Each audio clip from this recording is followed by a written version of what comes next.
Good morning. Welcome to the Divine Fellowship, where we are the only church in Richland, Washington that starts the services with the Doobie Brothers. And for people on YouTube, Richland, Washington, we're in the southeast corner of Washington State. They call us the Tri-Cities sometimes, which is Pasco, Richland, and Kennewick. And there's over 250,000 people right here, believe it or not. Nobody knows we're even here, and yet there's 250,000 people. And all these cities in the country that have 30,000 people and everybody knows them. I don't get it. But we are in the middle of a desert, so, which is wonderful as far as I'm concerned. I love it. I saw an awful lot of people this morning with lids on their coffees. Thank you. Thank you, thank you, thank you. Appreciate it.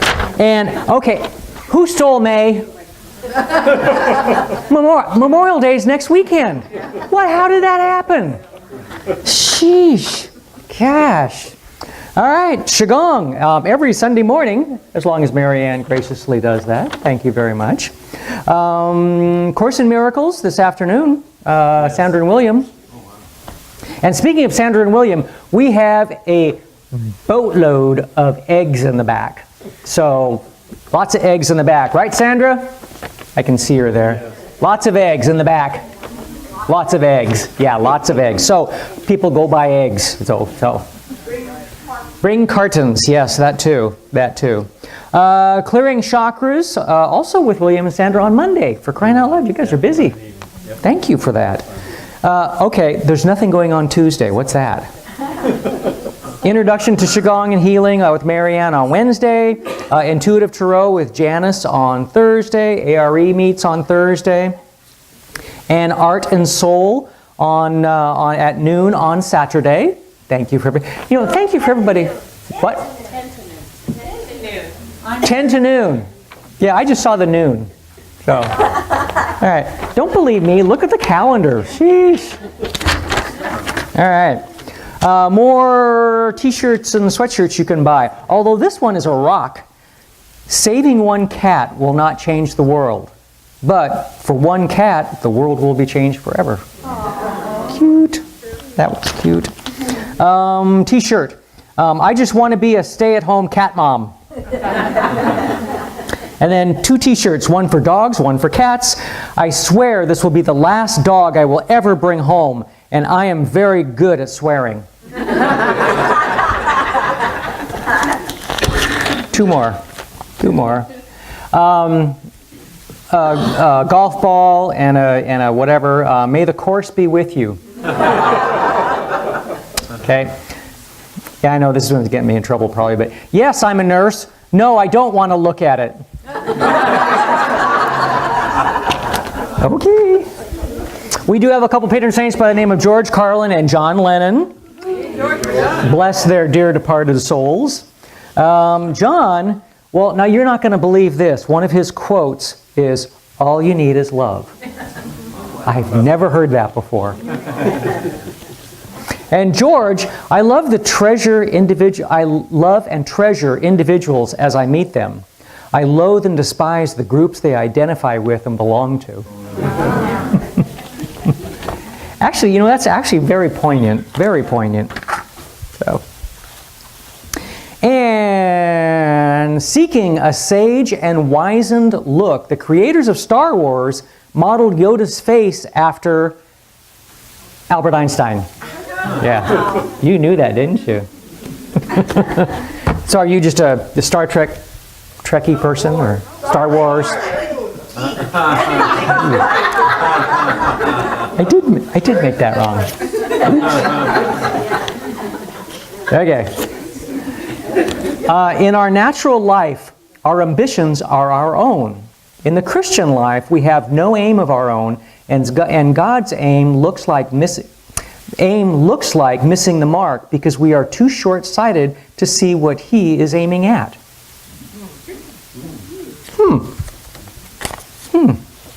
What are the aims which are the same time? What are the aims which are at the same time duties? They are the perfecting of ourselves and the happiness of others. So. True, true, true. And things that make you go, Cultivate only the habits that you are willing should master you. To do just the opposite is also a form of imitation. There is but an inch of difference between the cushioned chamber and the padded cell. And it is the end that crowns us, not the fight. Which kind of is the opposite of what we say sometimes, and a little bit different. So, that's why it makes you go, Okay. We don't change the message changes us. And you can tell how big a person is by what it takes to discourage him or her. Yep, it's true. Anything else going on? I know we've got a picnic, barbecue. Next month. End of next month. Which will be here before you know it. I know. Okay, the start of summer, so that means everything's just going to kind of zoom right by. So, anything else I should know about? Any barbecues that I should be invited to? So, all right. I have something. Yes. Like, I don't know if you guys, I mentioned about my dad. There's a memory panel happening. We're doing it in memory of anyone, even Chris as well, the other Chris, my dad and Chris. Okay. Next Saturday, this 26th is 26th, yeah. I think so. 26th on Saturday, at 10 a.m., excuse me. At 10 a.m. at Howard Dam at the Roundabout. So we're all meeting Okay. with pegs and paddleboards and anybody who wants to do a memory for the lost. I lost one. Oh, so next Saturday at the roundabout. Hopefully it's not as flooded, but we're still trying to meet up there. Yeah, you never know. So it's a wonderful thing. Thank you for that. Only a mother would know. A cup of tea. One day my mother was out and my dad was in charge of me. I was maybe 2.5 years old. Someone had given me a little tea set as a gift, and it was one of my favorite toys. Daddy was in the living room engrossed in the evening news when I brought Daddy a little cup of tea, which was just water. After several cups of tea and lots of praise for such yummy tea, my mom came home. My dad made her wait in the living room to watch me bring him a cup of tea because it was just the cutest thing. My mom waited, and sure enough, here I come down the hall with a cup of tea for Daddy, and she watches him drink it up. Then she says, as only a mother would know, "Did it ever occur to you that the only place you can reach water is in the toilet?"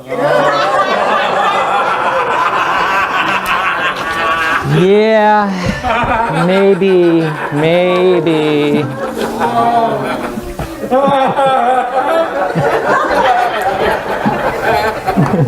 So, did that remind you of anything? Is that?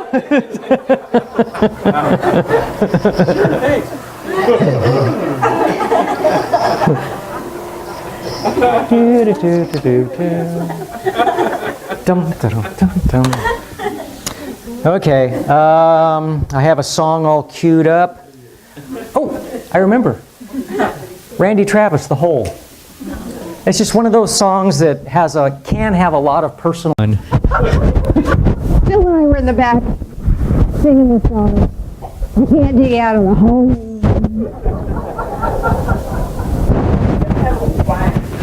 Gotta have a twang to it. There we go. Your microphone is not quite right. No. Oh, Let me okay. fix it.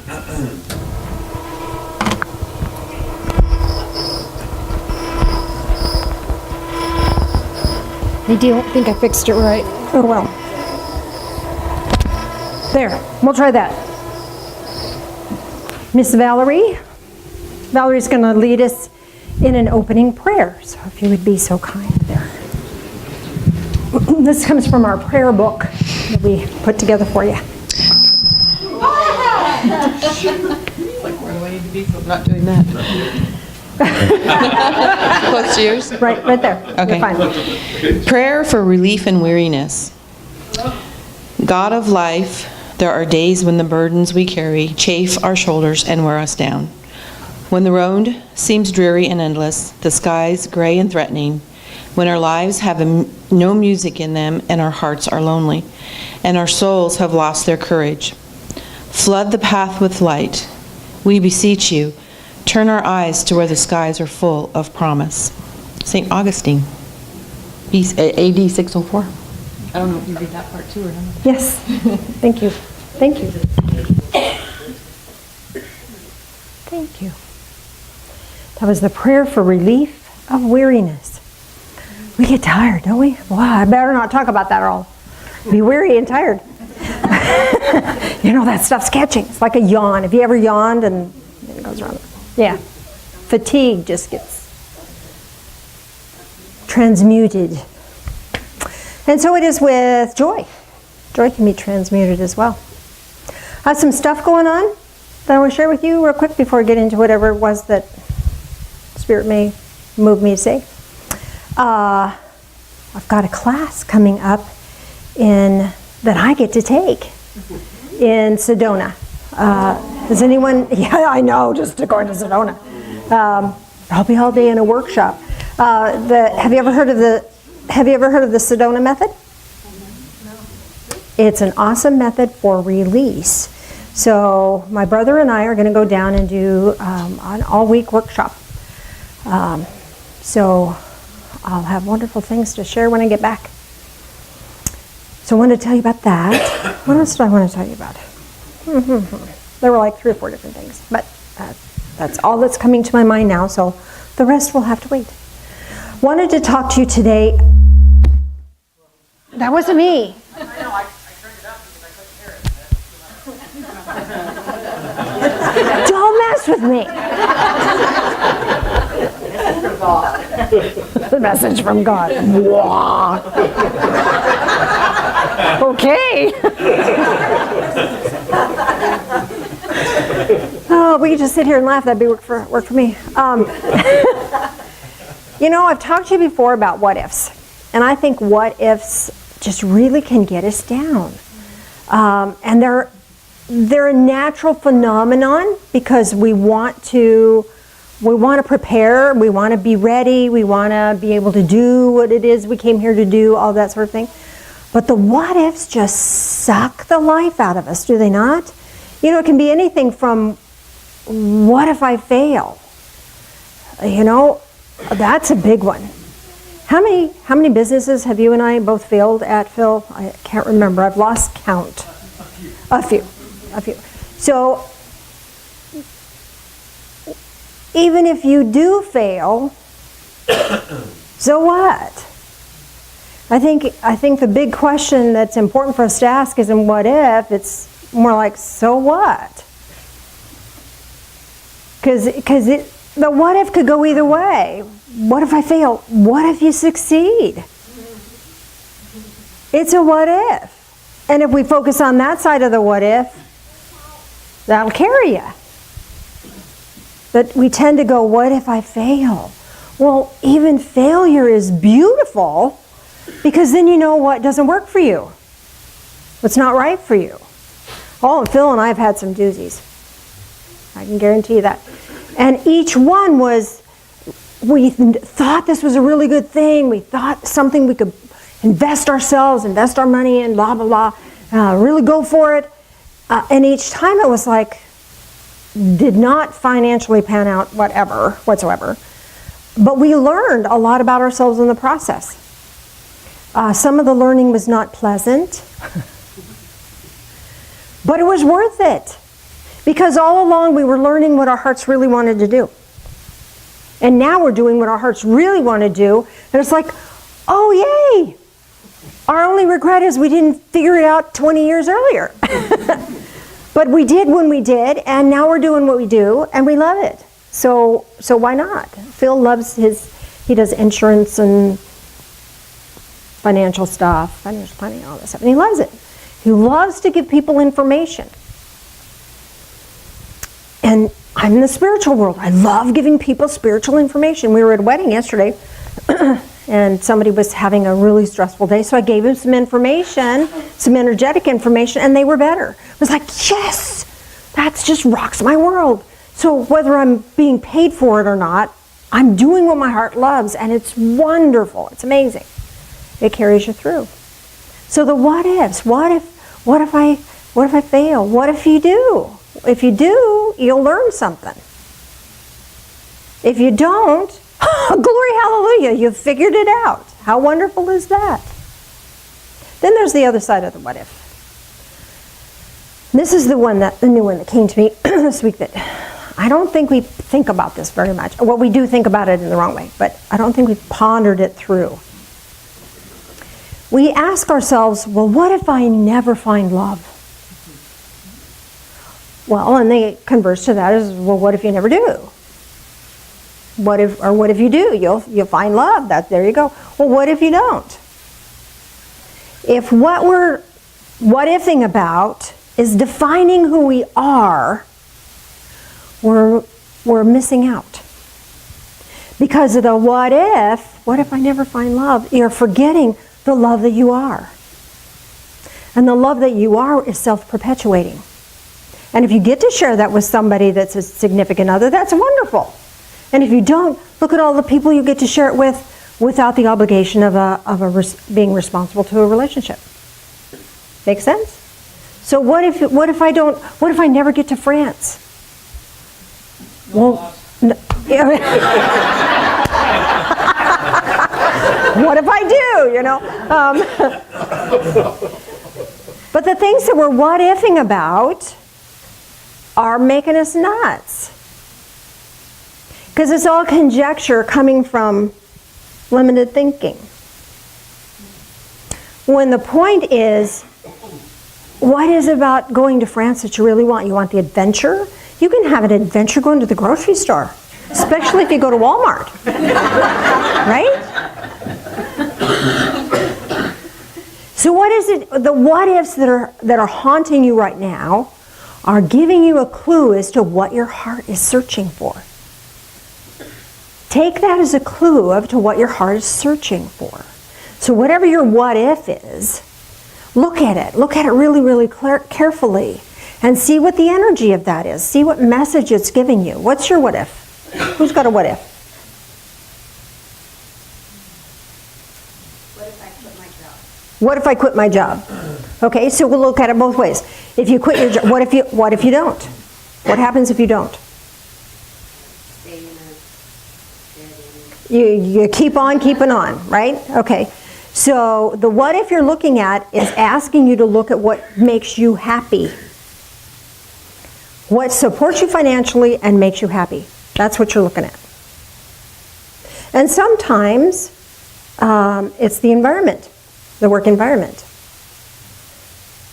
Maybe what makes you happy isn't necessarily what you're physically doing with yourself, but who you're working with.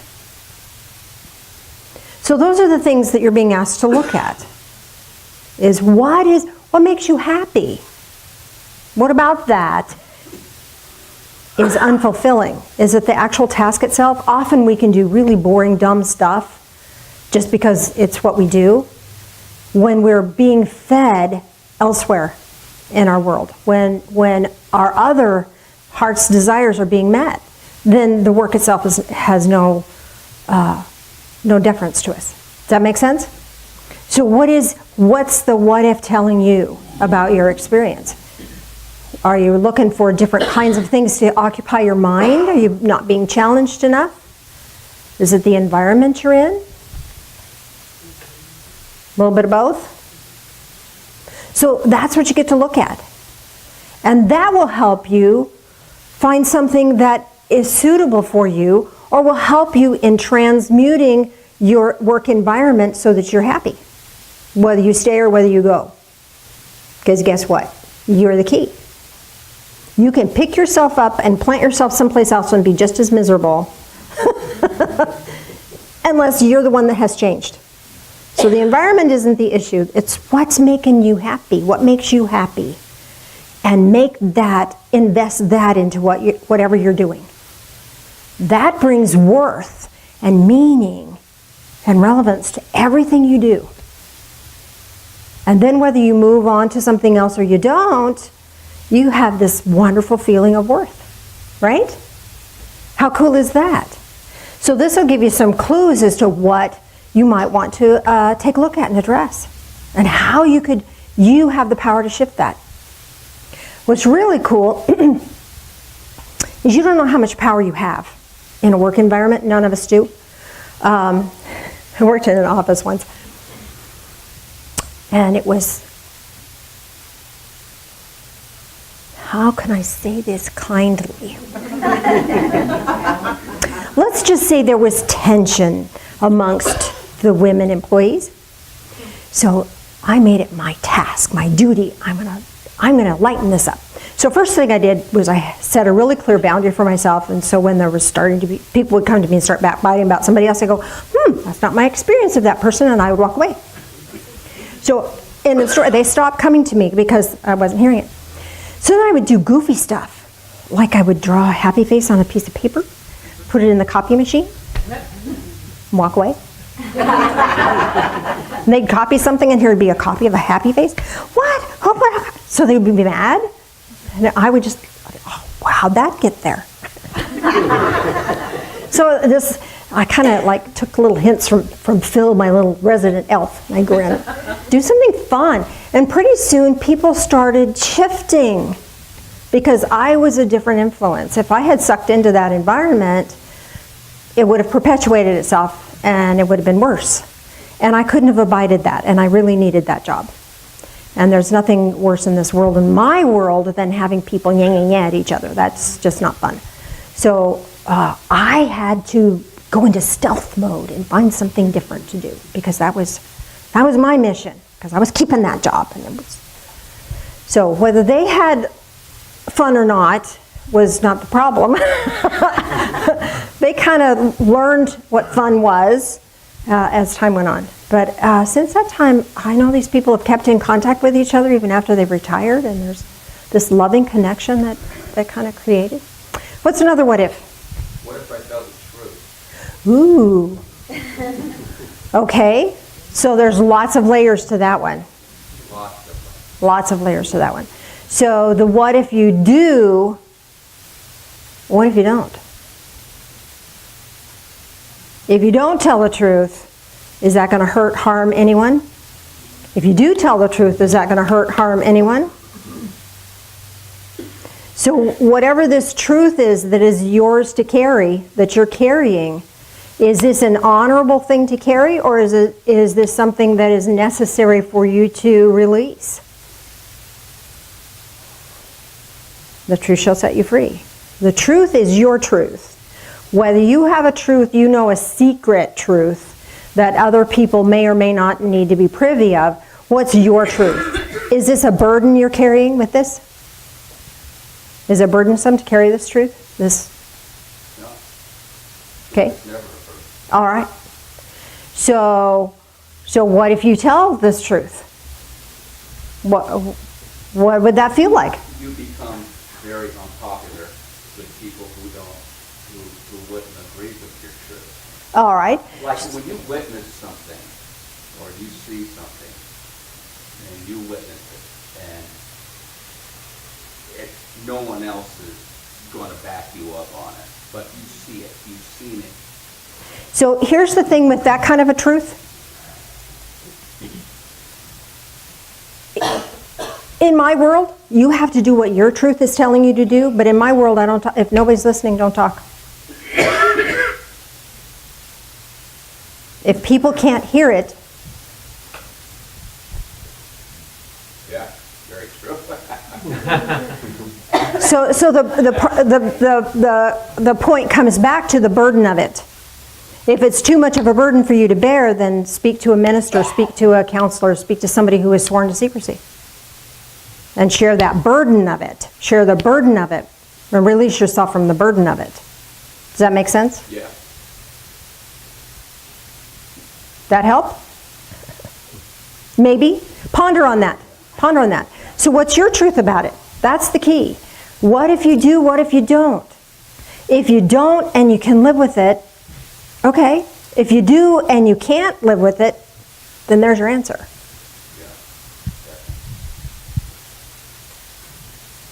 But it's time to move out of the what ifs and into your truth. My truth is, I'm keeping my mouth shut because this is not going to be honored by anybody else. So find your truth. That makes sense to you? Very much so. Anybody else have a what if? This is not going anywhere I thought it was going to go today, but that's okay. You just never know. What's another what if? Not that you would personally have it, but somebody else might have a what if. Never healthy again. What if see, that's similar to me. I've been having health issues, and with all the stress of losing a family member in the expo and then building the deck and 6 weeks of hammering outside my house, my health issues have flared, and it's just not fun.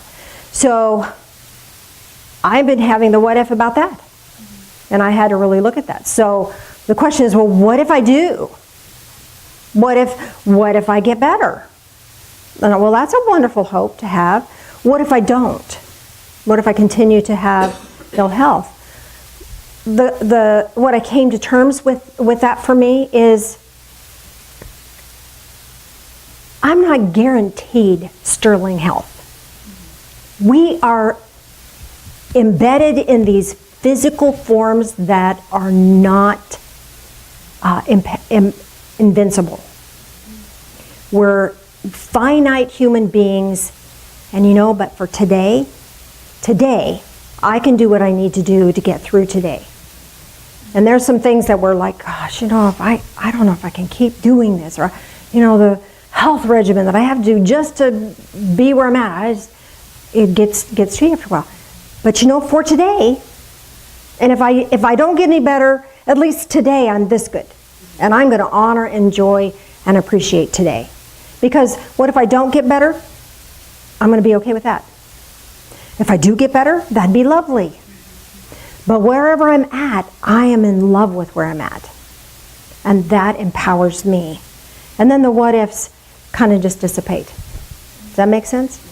One of the things in the Sedona method that I'm really excited about is that the theory is that underneath all of the what ifs and the worries and the fears and the traumas that we experience, underneath that is this beautiful pool of peace. And by looking and diving past that, what we're currently feeling, there's this ocean of peace that we can access. That it's there, it's always been there. The example they gave, I'm going to share this example with you, it's really funny. Have you ever lost your keys? And you tore the house up, it's like, I've got to find my keys, I'm going to be late, and you're freaking out. And then all of a sudden you go like this and they're in your pocket. Or they're in your hand. How does that feel? The tension and the worry just goes away, doesn't it? That's the pool of peace that we have access to at any time. We can access that peace by knowing the truth. Oh, I have the keys. For whatever situation you're looking at, you have the keys. And the key is the awareness. And once you look at it and look at what message it's bringing to you and look at the truth of it, there's peace. Now, don't you feel better already? Yeah. Your energy field just went. Because we worry and it locks us down. And then it perpetuates itself because we don't feel good. So then we get this perpetual motion of ill begetting ill. I'm seeing some nodding heads there. Because it's hard. Because all we have is right here, right now. Maybe there's pain in our body. Or, I've got to go lay down again. What's up with that? I have things I want to do. But we get frustrated about that stuff. But if we can step back from that and say, okay, for now, I'm good. And everything that is necessary for me to do can wait 20 minutes while I rest. The house is not burning. I don't have to run from a charging lion. I have 20 minutes. And I'm going to take it. That makes sense? It leads us to a Bible passage that I want to share with you today. I've read this to you before, but I want to read it again. 2 Corinthians 9, verses 6 through 8. Now this I say, he who sows sparingly shall also reap sparingly. And that's why I want to talk about the what-ifs. The what-ifs hold us back. We don't give our whole self into anything because we're busy holding back. Well, what if I fail? What if I can't do it right? What if people think I'm stupid? What if? And that causes us to hold back. And then we're not going to receive the abundance that we're really looking for. And he who sows bountifully shall also reap bountifully. The literal translation of bountifully means with blessings. You want good stuff? Put good stuff out there. You could do it. Put it out there. Let each one do just as he's purposed in his heart, not grudgingly or under compulsion, for God loves a cheerful giver. This is not talking about the contribution basket. It's not. Have you heard people quote this as for the contribution basket? It's not about the contribution basket. It's about your life. Give into your own life abundantly, and you'll receive back abundantly. Don't let those what ifs hold you back. They're just what ifs. And God is able to make all grace abound to you. How cool is that? God is able to make all grace. Grace is this unmerited favor. You don't have to earn it. It's available to us, but it's available to us through using our heart space, using our truth, and living abundantly, giving into our own life abundantly. God is able to make all grace abound to you, that always having sufficiency in everything, you may have an abundance for every good deed. If you put your heart into it, you're going to have amazing blessings and amazing abundance back. This is about living. This is about blessing oneself and allowing divine source to bring you blessings as a result. And those stinking what ifs get in the way. And we all have them. And they change flavor from day to day. Oh, what about my health? What about my finances? What about my relationship? What about this? What about that? And we lose out because we restrict and hold ourselves back. But if we're in this place of, here's what my heart's going to do. My heart today is going to do this. And you know, when you have health issue, you may have to choose what you do. For me, it's like, okay, I have 100 credits of health today, so I can't spend 200 doing that project. I can only spend 100 credits of energy. Maybe I ought to only spend 80 so I don't wipe myself out. But for 80 units of energy, I could bake a cake. I'm going to go bake a cake. And I put my heart into it. And then I can share my cake with people. I can enjoy the cake. Maybe throw a little ice cream on it. Happy day, right? Well used 80 credits of energy, right? So whatever your situation is, put your heart in it. Choose from your heart, not from your head. Your head saying, well, what if you fail? What if you don't have the energy to finish your cake? Put it in the fridge, make it later. What if? The what ifs are stealing our lives from us. When in fact, the what ifs are just bringing us a message about pay attention to your heart. What does your heart want you to know? Your heart wants to be online. And from your heart, then we can take action with the heart, and then the blessings flow back. And that's what I'm hoping that we can generate for ourselves. Let's do a guided meditation, shall we?